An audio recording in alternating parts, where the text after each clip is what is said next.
Why so many relationships fail and how to change it. According to the American Psychological Association, 40 to 50% of marriages today will end in a divorce. But that's only one part of the story. According to data from Stanford, for the study of long-term relationships, nearly 60% of long-term relationships will break down in the first 2 to 3 years. And that doesn't include all of the relationships where people stay together but are emotionally disconnected and completely unsatisfied. In a world where social media has lied to us to say it increases connection, when in fact we are more disconnected than ever before. The real problem isn't trying to stay together, it's staying connected, emotionally feeling safe and satisfied. So why do relationships fail today?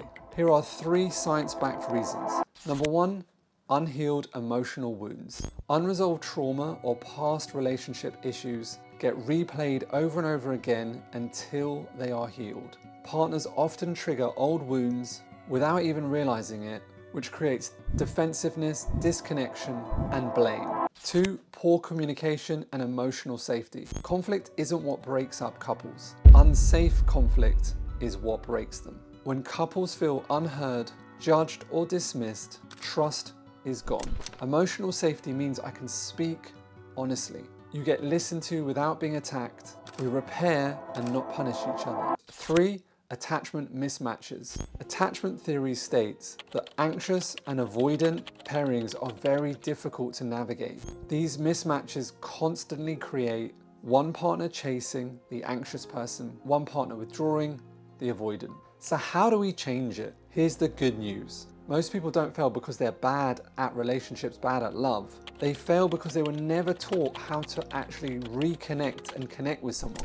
And in today's online social media, where everyone has these polarizing views, you're in the right place to actually learn what you need to fix this. Step number 1, we're gonna heal your inner child and your past trauma. Sometimes people say, I don't have any trauma. If you had a misunderstanding as a child, you will start creating micro traumas. For example, I had a client who said, I have no trauma, but his parents had been in a 14-year relationship where they never spoke about their emotions. The husband had cheated on the wife many, many years ago, never spoken about it, and they lived in a complete loveless relationship for his whole life. And so he was taught that's what good relationships look like, where you don't express how you feel, where you avoid conflict, where you avoid talking about your feelings or expressing how needs can be met. And thus he was in a loveless relationship too.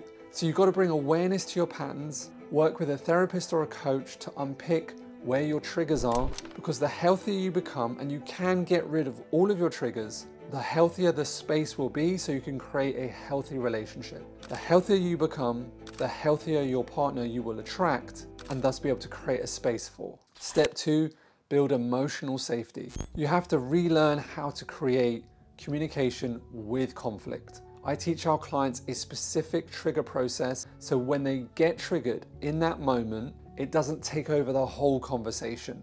Imagine having a framework so that you could give yourself some space so your brain calms down so you don't say the same things that you regret in the past. We've all said things that we don't want to say in that moment, but you need a specific framework so that you don't get triggered over and over again. If you consistently get triggered, you'll always end up in arguments that end up with either a process, a coping mechanism of either leaving the relationship, staying in it, or developing methods so that you just avoid each other and don't say anything. Step 3, you have to understand your attachment style. You can take our attachment style assessment below completely for free.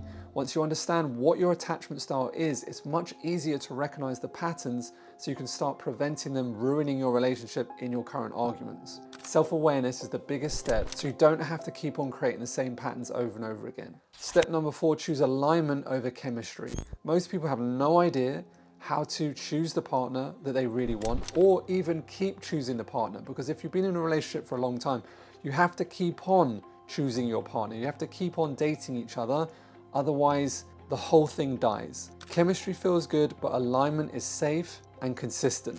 Do you understand your values? Do you have an understanding around what's important to you? Because when you understand what your values are and how to align with someone else's values, then you have a relationship that will stay through any storm, any problem, any challenge. Relationships don't fail from lack of love. They don't fail because of arguments. They don't fail because of arguing. They don't fail because of cheating. Before the cheating occurred, misalignment happened way down the line.